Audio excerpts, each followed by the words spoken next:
6 historical legends who died from syphilis. History remembers its giants through carefully sanitized lenses. Great thinkers, powerful leaders, artistic geniuses. Their stories arrive in our textbooks polished, perfected, and painfully incomplete. But behind the carefully constructed legends lurks a darker truth that biographers and historians have often erased. The ravages of an ancient disease that quietly claimed some of history's most brilliant minds. Syphilis was the unspoken plague of the elite, revealed a medical historian who has studied historical health records. Before antibiotics, it wasn't just common, it was rampant among the powerful and creative classes. But it carried such stigma that diagnoses were disguised, death certificates falsified, and medical records sealed or destroyed to protect reputations. This conspiracy of silence has hidden one of history's most tragic patterns. Legendary figures whose public decline was attributed to everything from alcoholism to eccentricity,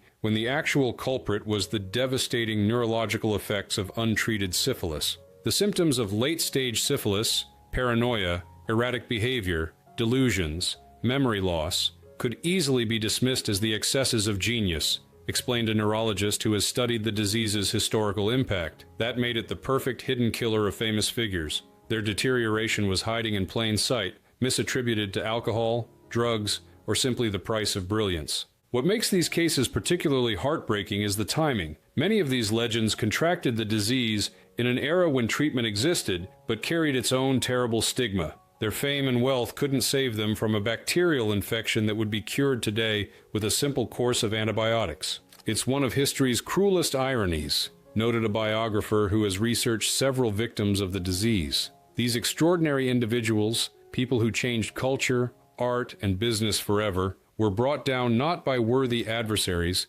but by a microscopic organism that modern medicine has rendered nearly powerless. These 6 remarkable figures reveal how a disease once called the Great Imitator claimed some of history's greatest minds, while hiding behind a veil of secrecy that, in some cases, remains partially intact even today. I came to Chicago with $40 in my pocket. My son is now 12. I'm still married and I love my wife dear. Al Capone, the gangster king brought down by an invisible enemy. Al Capone built an empire through ruthless violence and criminal genius, becoming America's most notorious gangster during Prohibition. At the height of his power, he controlled Chicago through a complex network of bootlegging, prostitution, and gambling operations that generated an estimated $100 million annually, the equivalent of over $1.5 billion today. No rival gangster could touch him. Even the federal government struggled to bring him down, eventually resorting to tax evasion charges when murder indictments proved impossible. Yet the force that ultimately destroyed America's most famous criminal wasn't the law, a rival gang, or even imprisonment. It was the advanced stages of syphilis he likely contracted as a young man. Capone's story is typically told as a rise and fall narrative that ends with his imprisonment at Alcatraz, explained a crime historian who has studied Capone extensively. But the truly tragic final chapter came after his release, when neurosyphilis had so thoroughly destroyed his mind that the once brilliant criminal mastermind had the mental capacity of a 12-year-old child. Medical records indicate that Capone likely contracted syphilis as a teenager or young adult, possibly during his early days working in brothels. Like many men of his era, he either received inadequate treatment or ignored the initial symptoms entirely, allowing the disease to establish a foothold in his system that would emerge decades later with devastating consequences. Capone was actually diagnosed with syphilis during his imprisonment at Alcatraz in the 1930s, revealed a medical researcher who has reviewed historical prison records. Doctors documented that he was showing signs of paresis, the neurological damage caused by late-stage syphilis. He received some treatment, but it was too late to reverse the brain damage that had already occurred. When Capone was released from prison in 1939, due to his deteriorating health, he was already experiencing significant cognitive decline.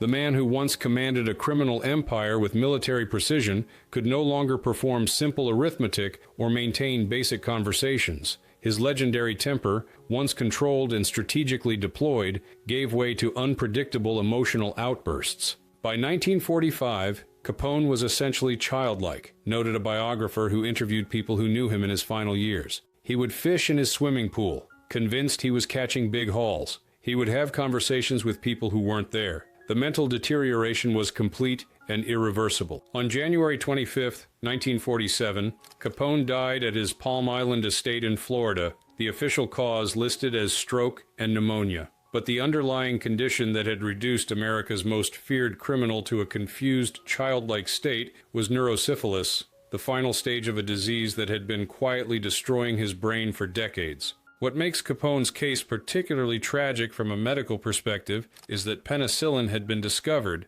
and was being used to treat syphilis by the mid-1940s, observed the medical historian. Had he contracted the disease just a decade or two later, a simple course of antibiotics could have prevented the entire devastating progression. Instead, one of history's most notorious criminals was defeated not by justice, but by a treatable bacterial infection. While Capone's mental deterioration happened largely out of the public eye, our next legendary figure's decline became the subject of wild speculation and rumor that continues to this day, the strange case of a billionaire whose eccentric behavior may have had a medical explanation few were willing to acknowledge. The purpose in this flight is to further your program next year of bringing together in New York. Howard Hughes. When genius gives way to madness. Howard Hughes embodied American ambition in its purest form, a billionaire industrialist, legendary aviator, Hollywood producer, and technological innovator whose restless genius seemed boundless. Yet his final years present a disturbing portrait of paranoia, obsessive-compulsive behavior, and physical deterioration that transformed the handsome tycoon into a skeletal recluse. While official biographies typically attribute Hughes' decline to psychological disorders, a growing body of evidence suggests that untreated syphilis may have been the hidden catalyst for his most bizarre behaviors and ultimate physical collapse. Hughes's symptoms align almost perfectly with the classic progression of neurosyphilis, explained a neuropsychiatrist who has studied the billionaire's medical history. The increasing paranoia, obsessive-compulsive behaviors, deteriorating personal hygiene, and eventual physical wasting are textbook manifestations of the disease when it reaches the central nervous system. Hughes's legendary promiscuity during his Hollywood years created ample opportunity for infection. As the handsome producer behind films like Hell's Angels and The Outlaw, Hughes engaged in sexual relationships with countless actresses and socialites during the 1920s and 1930s, a period when syphilis was still common and often undiagnosed. Hughes's romantic history reads like a perfect storm for syphilis exposure, noted a Hollywood historian. He was extraordinarily active sexually during an era before antibiotics, often with women from the entertainment world, where infection rates were particularly high. The probability that he was exposed multiple times is virtually certain. What makes the syphilis theory particularly compelling is how it explains the otherwise baffling transformation of Hughes from functioning eccentric to incapacitated recluse. While his odd behaviors began much earlier, they accelerated dramatically in the 1950s and 1960s, the time frame when untreated syphilis typically progresses to its devastating tertiary stage. The progression is striking, observed a biographer who has studied Hughes extensively. In the 1930s and 40s, Hughes was certainly unusual, but still fully functional. Flying planes, running businesses, appearing in public. By the 1960s, he was a prisoner of increasingly bizarre compulsions, watching the same movies repeatedly for days, writing extensive manuals about how his staff should open a can of fruit, and refusing all human contact. Hughes's physical deterioration in his final years also aligns with advanced syphilitic infection. By the time of his death in 1976, the once robust 6'4" tycoon weighed just 90 pounds, had grotesquely long fingernails and hair, and suffered from severe malnutrition despite his billions. The wasting, the neglect of basic hygiene, the extreme isolation, these are all consistent with the dementia paralytica phase of syphilis, explained the neuropsychiatrist. The disease essentially destroys the frontal lobes, eliminating normal judgment and self-care instincts while causing physical deterioration. If Hughes did indeed suffer from syphilis, why wasn't it treated? Medical historians point to a combination of factors unique to Hughes's situation. Hughes had assembled a team of doctors who essentially served as enablers rather than healers, noted a medical ethicist who has studied the case. These physicians were employees dependent on Hughes for their livelihood, not independent medical providers. If Hughes refused testing or treatment for a stigmatized condition like syphilis, they were unlikely to insist. Adding to the difficulty, Hughes's increasing reclusiveness made proper medical assessment nearly impossible. In his final years, he refused to see doctors in person, communicating only through intermediaries, and rejecting most medical interventions. The tragic irony is that if Hughes did have syphilis, it could have been easily cured with antibiotics had it been caught in time, reflected the medical historian. Instead, one of history's great fortunes couldn't purchase what a simple course of penicillin might have provided, a mind free from the ravages of a treatable disease. While Hughes's diagnosis remains speculative due to the secrecy surrounding his medical records, our next legendary figure's condition was well documented but deliberately obscured by family and associates trying to protect his legacy, a matinee idol whose fall from grace represented one of early Hollywood's most tragic declines. I would like to inform you I am now talking into this inverted cuspidor.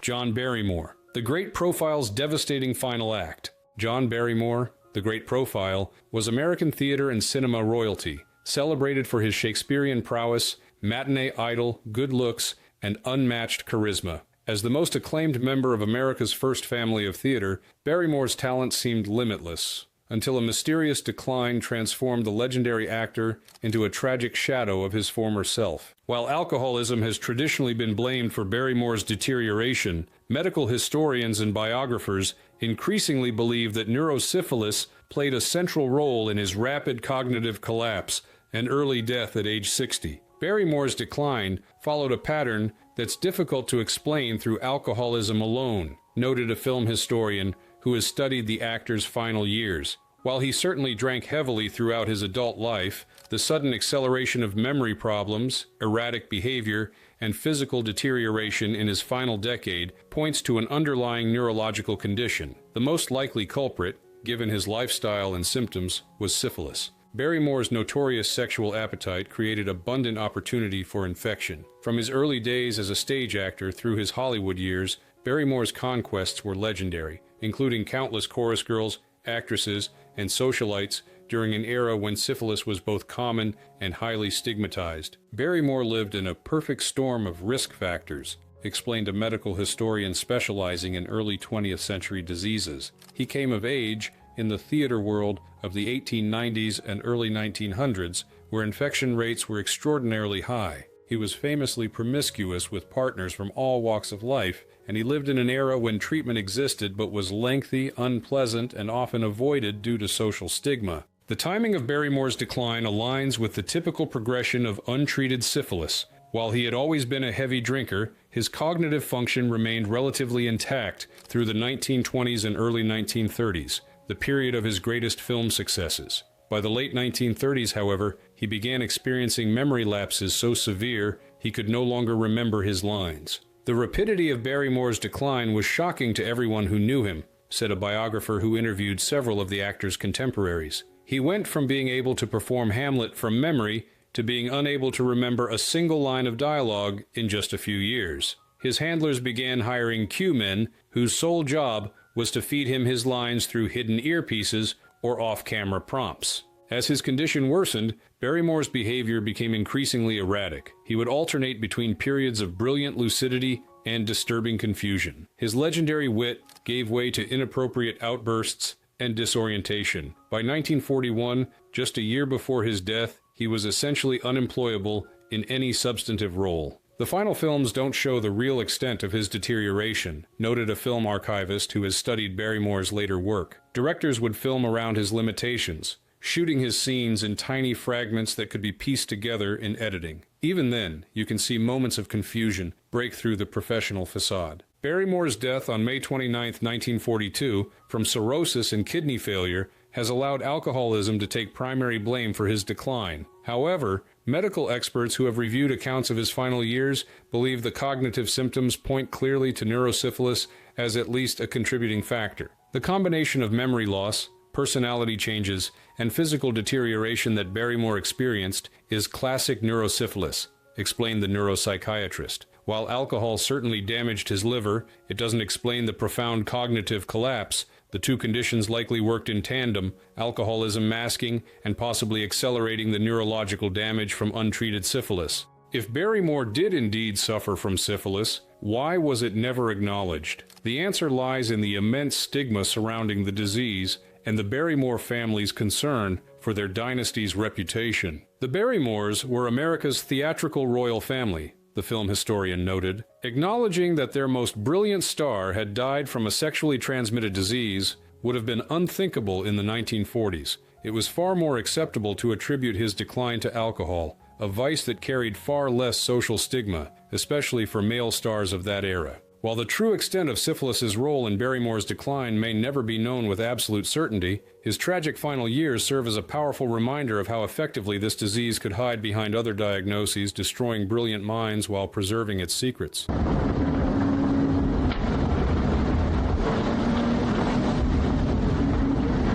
Paul Mooney, the Oscar winner's mysterious decline. Paul Mooney represented the pinnacle of serious acting in early Hollywood, an Oscar-winning performer renowned for his chameleon-like transformations in films like Scarface, The Story of Louis Pasteur, and The Life of Émile Zola. His meticulous approach to character and disdain for Hollywood glamour made him one of cinema's most respected dramatic artists. Yet at the height of his critical and commercial success, Mooney began a puzzling retreat from public life, marked by increasingly erratic behavior, physical complaints, and eventual complete withdrawal from acting. A decline that some film historians and biographers believe may have been caused by undiagnosed or untreated syphilis. Mooney's career trajectory shows an unexplained turning point in the 1940s, observed a film archivist who has studied the actor's work. He went from being one of Warner Brothers' star's most valuable stars, a man who could essentially choose his roles and dictate his terms, to someone who worked sporadically,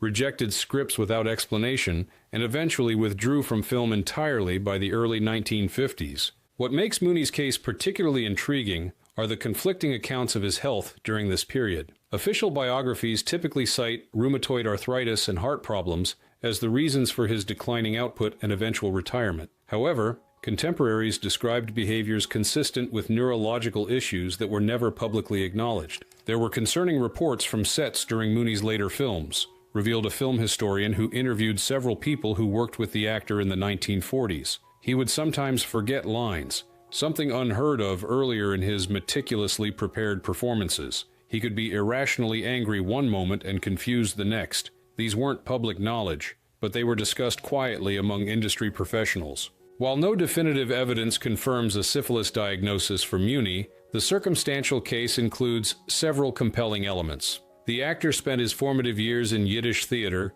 during an era when syphilis was rampant in theatrical communities. His symptoms, including joint pain, cognitive fluctuations, and cardiac issues, are consistent with various manifestations of tertiary syphilis. The challenge with historical figures like Mooney is that medical records were often sanitized or destroyed to protect reputations, explained the medical historian. What we're left with are patterns of symptoms and behavior that suggest certain conditions without providing definitive proof. In Mooney's case, the pattern is suggestive of neurosyphilis, though we may never know with certainty. What gives the syphilis theory particular credence is how it would explain the otherwise baffling premature end to such a distinguished career. Mooney was just 61 when he made his last film appearance, relatively young for an actor of his type who didn't rely on physical action or romantic leads. His complete withdrawal from public life in his final 2 decades remains incompletely explained in conventional accounts. If you accept the possibility of neurosyphilis, Mooney's later years make more sense, suggested the biographer. The disease's progressive nature, with periods of remission and relapse, would explain why he occasionally attempted returns to work before withdrawing again. It would account for the personality changes that friends noticed but rarely discussed publicly. The question of Mooney's health remains one of early Hollywood's more persistent mysteries, a case where the full truth may have been deliberately obscured to protect the legacy of a deeply respected artist during an era when certain diagnoses carried overwhelming stigma. Oscar Wilde, the wit who died in exile. Oscar Wilde, playwright, poet, novelist, and the most brilliant conversationalist of his age, embodied wit and sophistication for the late Victorian era. His plays like The Importance of Being Earnest and Lady Windermere's Fan elevated comedy to high art, while his novel The Picture of Dorian Gray explored themes of decadence and moral corruption with unprecedented psychological depth. Yet this literary giant spent his final years in poverty and exile, his health deteriorating rapidly until his premature death at age 46, a decline accelerated by the ravages of syphilis that may have been contracted years before his infamous imprisonment. Wilde's medical history represents one of literary history's more complex puzzles, explained a scholar who has studied the writer's final years. While his imprisonment for gross indecency in 1895 certainly damaged his health through hard labor and poor conditions, the rapid physical and cognitive decline he experienced after his release in 1897 suggests an underlying condition consistent with tertiary syphilis. The evidence for Wilde's syphilitic condition comes from multiple sources, including contemporary accounts of his symptoms, the observations of doctors who treated him in his final years, and the pattern of his deterioration. After his release from prison, Wilde exhibited a collection of neurological and physical symptoms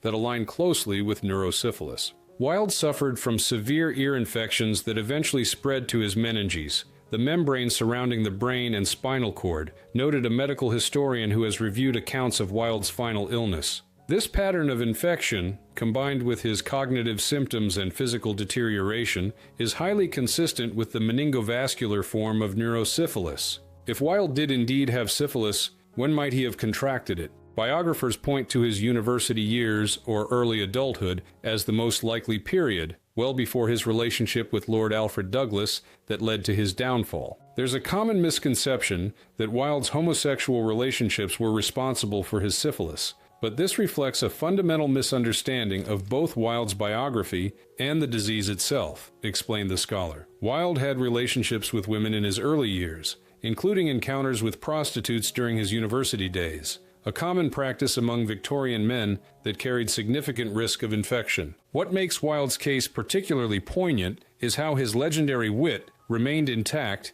even as his body failed him. Friends who visited him in his final years in Paris reported that though physically diminished, his conversation remained brilliant until near the end. The mind that had created some of literature's most perfect epigrams fighting against the disease that was destroying his body. One of Wilde's final quips came from his deathbed at the Hôtel d'Alsace, recounted the biographer. Looking at the shabby wallpaper in his room, he reportedly remarked, "One of us has to go." That capacity for humor in the face of death exemplifies why Wilde remained such a compelling figure. His wit was literally his final defense against tragedy. Wilde died on November 30th, 1900, with his official cause of death listed as cerebral meningitis. Modern medical analysis strongly suggests this was the final manifestation of tertiary syphilis that had been progressively damaging his nervous system for years. The tragedy of Wilde's case is multifaceted, reflected the medical historian. A brilliant artist destroyed not just by the social prejudices of his time,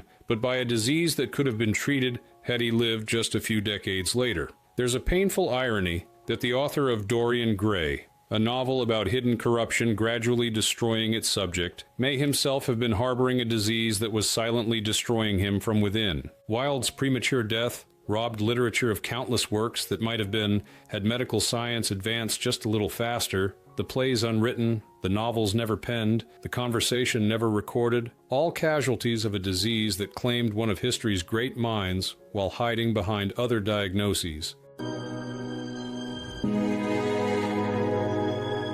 Edgar Allan Poe, the master of horror's real-life nightmare. Edgar Allan Poe created literature's most chilling explorations of madness, decay, and psychological torment, stories and poems that have defined the horror genre for nearly 2 centuries. The circumstances of his own death proved as mysterious and disturbing as any tale he penned, with his final days marked by delirium and confusion that culminated in his death at just 40 years old. While Poe's death has been attributed to numerous causes, from alcoholism to rabies to carbon monoxide poisoning, a growing body of evidence suggests that neurosyphilis may have been the actual culprit, providing a medical explanation for both his deteriorating mental state and his final, fatal delirium. Poe's death has become one of American literature's great mysteries, noted a literary historian specializing in 19th century writers. He was found delirious on the streets of Baltimore in October 1849, wearing clothes that weren't his own, unable to explain how he got there or what had happened to him. After 4 days of hallucinations,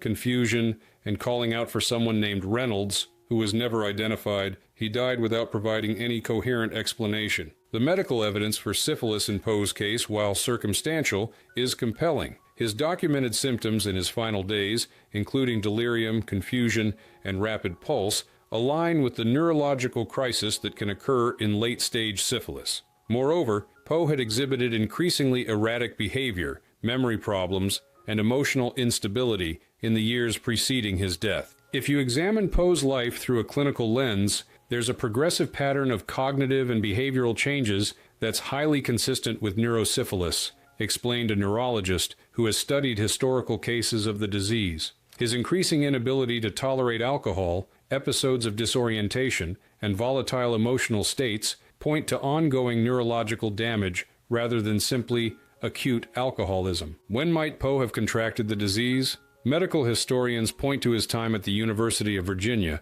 or during his brief military service as the most likely periods of infection. Poe lived in an era when approximately 10% of the population in urban areas had syphilis, the medical historian noted. As a young man moving through university environments and military postings, he was in high-risk settings during his most vulnerable years. The disease could have remained largely dormant for years before progressing to the neurological stage that likely contributed to his death. What gives the syphilis theory particular credibility is how it explains otherwise puzzling aspects of Poe's final years, including his strange tolerance for alcohol. Contrary to his reputation as a habitual drunkard, contemporary accounts suggest that Poe actually had an unusually low tolerance for alcohol. A single glass of wine could reportedly render him noticeably intoxicated. This hypersensitivity to alcohol is actually a recognized feature of neurosyphilis, the neurologist explained. The disease damages the blood vessels in the brain, making the patient extraordinarily sensitive to the effects of alcohol.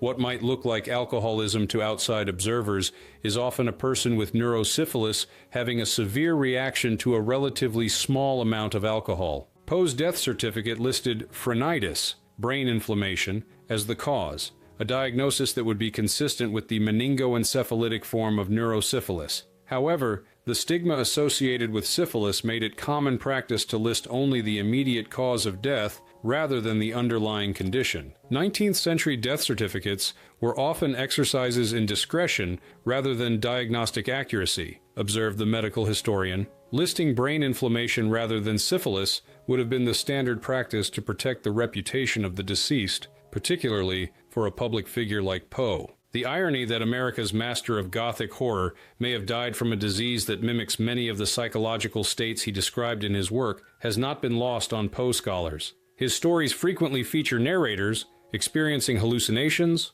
paranoia, and cognitive distortions, states that closely resemble the neurological symptoms of tertiary syphilis. There's a haunting possibility that Poe's most disturbing stories, works like The Telltale Heart and The Fall of the House of Usher, may have been informed by his own experience of neurological symptoms, suggested the literary historian. His extraordinary ability to describe altered mental states could have come from first-hand experience with the early manifestations of the disease that would eventually claim his life. While we may never know with absolute certainty whether syphilis caused Poe's death, the medical evidence offers a compelling explanation for one of literary history's most enduring mysteries, and a sobering reminder of how many brilliant creative minds may have been silently battling neurological deterioration even as they produced their greatest works. The disease that rewrote history. These six remarkable figures, Al Capone, Howard Hughes, John Barrymore, Paul Muni, Oscar Wilde, and Edgar Allan Poe, represent just the visible surface of a much deeper historical pattern. Extraordinary individuals whose lives and legacies were forever altered by a disease that medicine now controls with simple antibiotics. When we examine history through the lens of syphilis, we're forced to reconsider countless narratives about genius, madness, and decline, reflected a medical historian who has studied the disease's impact on prominent figures. How many eccentric geniuses were actually suffering from neurological damage? How many alcoholic declines were actually undiagnosed syphilis using alcohol as a mask? The implications are enormous. What makes these cases particularly poignant is the timing. All six figures lived during periods when syphilis was either untreatable or when treatments existed, but carried such stigma that many refused them. Had they been born just a few decades later, after the widespread availability of penicillin, their stories might have ended very differently. The discovery of penicillin's effectiveness against syphilis in the 1940s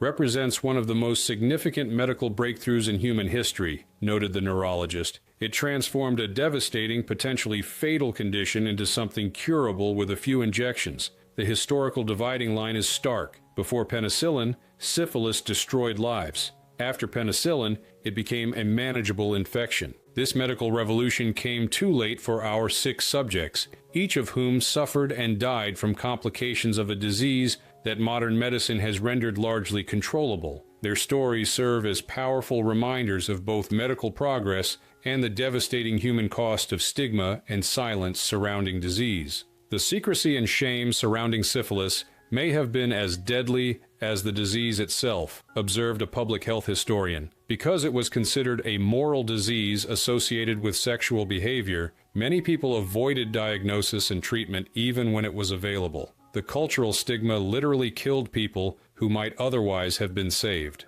This stigma extended beyond the patients themselves to affect how their stories were told after death. Families, biographers, and institutions often conspired to obscure syphilis diagnoses, creating sanitized narratives that attributed decline to more socially acceptable conditions like alcoholism, overwork, or generic nervous exhaustion. There was an unspoken agreement among early biographers that certain diagnoses were unsuitable for public discussion, explained a literary scholar who has studied how medical conditions are represented in historical accounts. This wasn't just about protecting reputations. It reflected a genuine belief that great achievements should not be tainted by discussion of stigmatized illnesses. The result was medical misinformation that persists in many biographies to this day. As modern medicine and changing social attitudes have reduced both the prevalence and stigma of syphilis, historians and medical researchers have begun the complex task of reassessing historical figures